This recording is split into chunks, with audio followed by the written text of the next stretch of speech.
Bismillahirrahmanirrahim. Assalamualaikum warahmatullahi wabarakatuh. Apa khabar semua? Ustaz berharap anda semua sentiasa berada dalam keadaan yang sihat. InsyaAllah, pada hari ini kita akan belajar pelajaran 23. Tajuknya ialah Pemaaf Melunakkan Hati. Baiklah murid-murid, terdapat 5 objektif pembelajaran kita pada hari ini. Yang pertama, menyatakan maksud pemaaf. Yang kedua, menjelaskan dalil nakli bersikap pemaaf. Yang ketiga, menjelaskan contoh sifat pemaaf Rasulullah SAW. Yang keempat, menerangkan adab dan cara memohon dan memberi maaf. Dan yang kelima ialah menerangkan hikmah pemaaf. Jom murid-murid, kita teruskan dengan pembelajaran kita pada hari ini.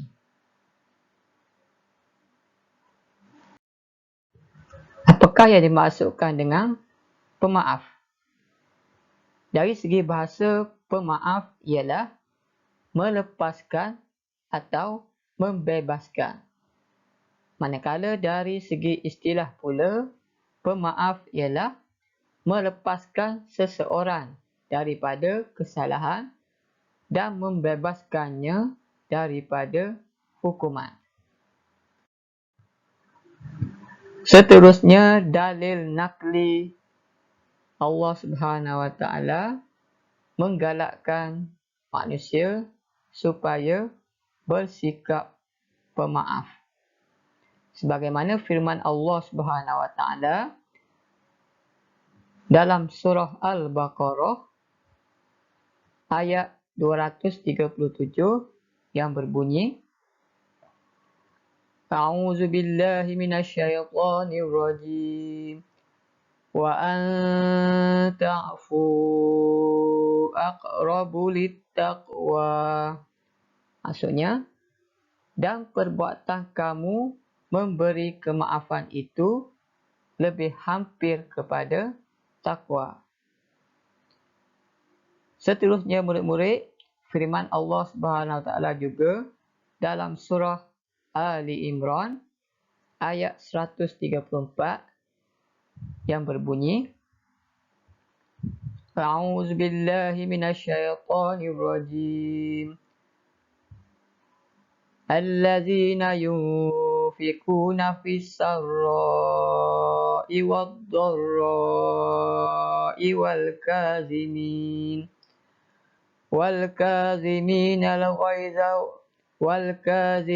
al-ghaiza wal 'afina 'anil nas. Wallahu yuhibbul muhsinin. Baiklah murid-murid, cuba anda perhatikan di dalam ayat ini perkataan wal-'afin, iaitu yang bermaksud orang yang memaafkan. Baiklah murid-murid, maksud ayat ini ialah iaitu orang yang mendermakan hartanya pada masa senang dan susah, dan orang yang menahan kemarahannya, serta orang yang memaafkan kesalahan orang lain. Dan Allah menyayangi orang yang melakukan kebaikan. Di dalam hadis Nabi juga ada menyebut berkaitan dengan sikap pemaaf ini. Sebagaimana dalam sebuah hadis yang diriwayatkan oleh Abdullah bin Amru bin Al-As, iaitu yang berbunyi, Irhamu turhamu waghfiru yaghfirillahu lakum. Riwayat Ahmad. Maksudnya, kasihilah sesama kamu, nescaya kamu akan dikasihi. dan maafkanlah, yakni kesalahan manusia, nescaya kamu akan diampunkan Allah Subhanahu Wa Taala. Jadi begitulah murid-murid. Sekiranya kita mengkehendaki Allah Subhanahu Wa Taala mengampunkan kita, memaafkan kesalahan kita, terlebih dahulu kita hendaklah mengampunkan dosa orang terhadap kita. Begitu juga kita bersedia untuk memaafkan kesalahan orang lain yang dilakukan kepada kita. Contoh sifat pemaaf Rasulullah sallallahu alaihi wasallam. Contoh yang pertama, usaha dakwah Rasulullah sallallahu alaihi wasallam ke negeri Taif telah ditolak secara terang oleh pemimpin kabilah Thaqif yang menghuni kota Taif.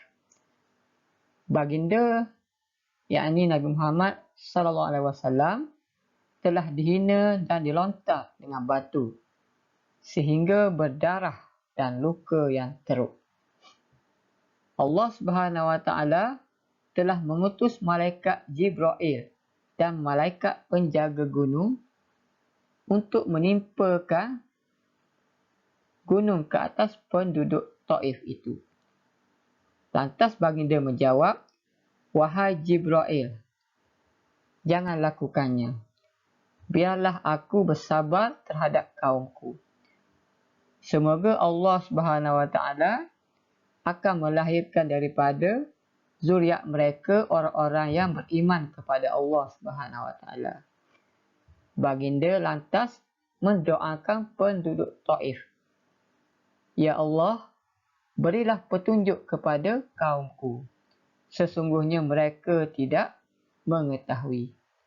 Rasulullah sallallahu alaihi wasallam sentiasa berlapang dada memaafkan kesalahan orang lain.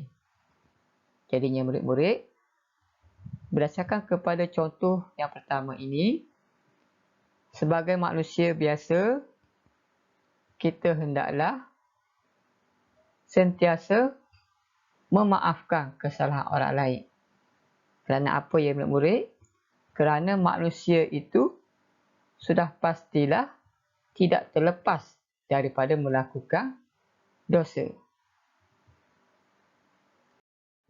Contoh yang kedua, sikap pemaaf Rasulullah sallallahu alaihi wasallam ialah Habbar telah memanah unta yang dinaiki oleh Sayyidatina Zainab radhiyallahu anha semasa dalam perjalanan ke Madinah, sehingga menyebabkan unta itu jatuh.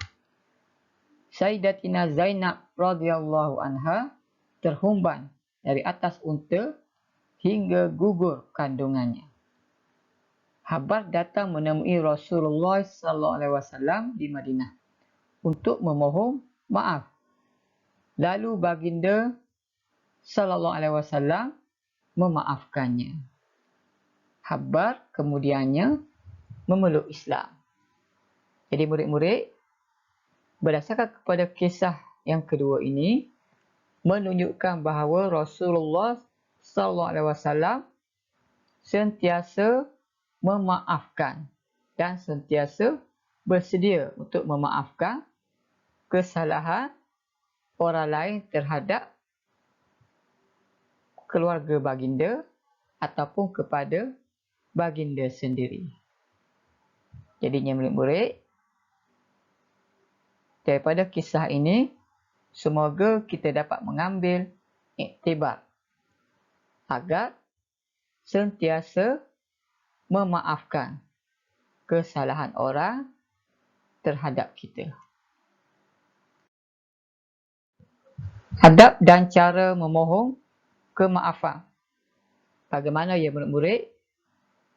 Adab dan juga cara kita hendak memohon maaf. Sebagaimana yang dihasratkan oleh Islam. Yang pertama ialah bersegera memohon maaf. Sekiranya kita melakukan kesalahan, kita hendaklah bersegera memohon maaf kepada orang yang kita buat salah tadi. Yang kedua, bertemu muka dan bersalaman. Yang ketiga, mengakui kesalahan tanpa alasan. Maksudnya kita kena mengaku kesalahan yang kita lakukan dan kita bersedia untuk menerima hukuman ataupun menerima apa-apa sahaja tindakan orang yang kita buat salah tadi. Yang keempat, memulangkan hak atau barang yang diambil. Yang kelima, berazam tidak mengulanginya lagi. Dan yang seterusnya, yang terakhir, ikhlas memohon kemaafan. Baiklah murid-murid, bagaimana pula dengan adab dan cara memberi kemaafan? Yang pertama ialah memaafkan kesalahan tanpa diminta. Maksudnya, walaupun seseorang itu tidak meminta maaf kepada kita, kita boleh juga memaafkan kesalahan orang tersebut walaupun seseorang itu tidak memohon maaf kepada kita. Yang kedua, melupakan kesalahan orang terhadapnya. Maksudnya kita lupakan apa yang orang buat salah kepada kita. Itu lebih baik menurut Islam. Yang ketiga, berdoa memohon hidayah dan keampunan untuk orang yang melakukan kesalahan. Sebagaimana contoh yang telah Ustaz ceritakan tadi. Yang keempat, bersangka baik terhadap orang yang memohon keampunan. Seterusnya yang kelima, mengelakkan diri daripada bersifat dendam. Kerana sifat dendam ini murid-murid tidak akan menguntungkan kita. Malahan ia akan merugikan kita. Dan yang terakhir ialah ikhlas memberi kemaafan. Kita hendaklah ikhlas memberi maaf kepada orang yang meminta maaf. Ataupun kita bersikap ikhlas memberi kemaafan walaupun orang tersebut tidak meminta maaf kepada kita. Hikmah bersifat pemaaf. Apakah hikmah? Apakah kebaikan? Apakah kesan baik sekiranya manusia itu bersifat pemaaf? Yang pertama, kepada seseorang ataupun kepada individu. Satu, memberi ketenangan jiwa. Yang kedua, kita akan disenangi oleh orang lain. Yang ketiga, mendapat rahmat dan keampunan Allah Subhanahu Wa Taala. Dan yang keempat, menzahirkan keunggulan peribadi Muslim. Seterusnya kepada masyarakat. Apa akan berlaku kepada masyarakat yang sentiasa bersifat pemaaf? Yang pertama, hidup dalam suasana yang harmoni. Yang kedua, mengangkat imej umat Islam. Yang ketiga, mewujudkan sikap toleransi, iaitu sikap tolak ansur di dalam masyarakat. Dan yang keempat ialah menarik minat orang bukan Islam ataupun orang bukan Muslim untuk mendalami Islam. Baiklah murid-murid, sebagai mengakhiri tajuk perbincangan kita pada hari ini. Marilah sama-sama kita muhasabah diri. Iaitu, kita menanamkan azam kita untuk menjadi seorang yang pemaaf, murid-murid. Tips yang pertama ialah kita kena menganggap bahawa kita semua adalah manusia. Sudah pastilah murid-murid, sebagai seorang manusia yang biasa, sememangnya kita tidak boleh lari daripada melakukan dosa. Jadinya murid-murid, kita hendaklah bersedia memaafkan kesalahan orang kepada kita. Yang kedua, orang pemaaf adalah ahli syurga. Ingat lagi murid-murid, satu kisah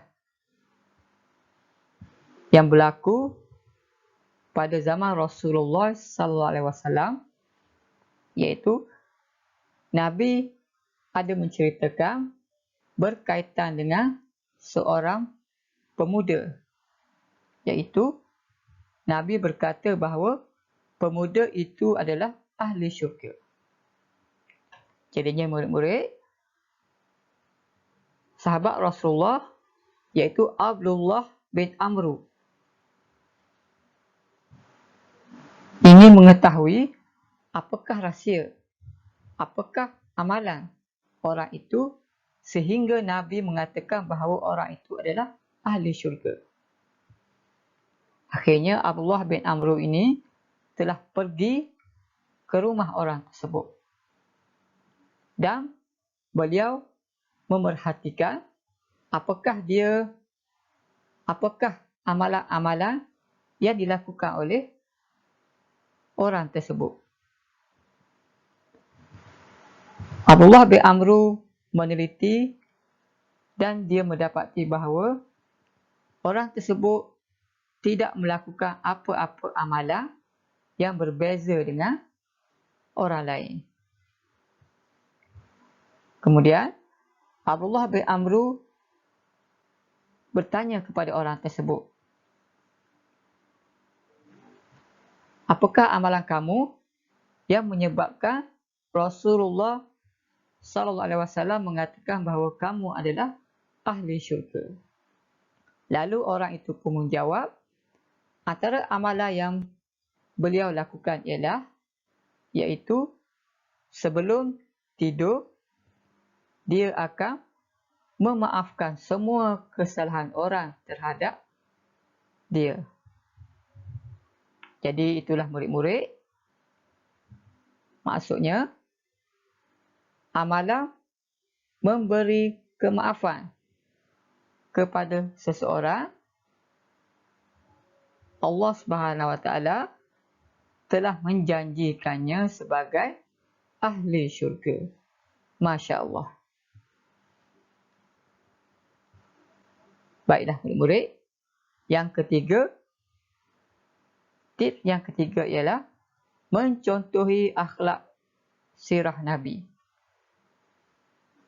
Sebagaimana yang murid-murid ketahui, Rasulullah seringkali mendapat cacian, penghinaan. Malahan, adanya pihak yang ingin membunuh baginda ketika peringkat awal penyebaran Islam di Mekah. Akan tetapi, Nabi tetap mengampunkan dosa umatnya ataupun seseorang yang pernah menyakiti baginda.